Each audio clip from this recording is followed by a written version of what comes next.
What's my favorite bit? I don't really have a favorite bit. Hardly ever use bits. But what the bits that I do use, I got two.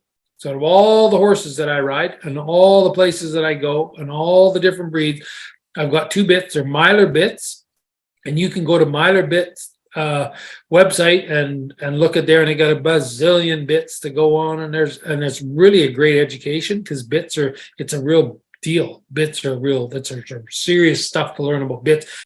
Your circle of influence. Be careful if you start asking somebody about bits, because I almost guarantee you they will not have a clue about the amount of stuff that there is about bits that you could find out from Myler Bits, for example. Myler Bits is chock full of information. And stage 4 is where you would need a bit. And so lots and lots of people that are following the program to the letter, they go to, when it's time to put the bit in the horse's mouth, they don't want to put a bit in the mouth. They go, no, my horse is working better than he's ever worked in his life. I don't want to put a bit in his mouth. But in stage 4, you have to. So past stage 1, 2, 3, and it's time to put a bit, you got to, but oftentimes they will pass the tasks with the bit and then they go right back to no bit. So we always got to remember that what you put in their mouth is not near as important as what you put in their head.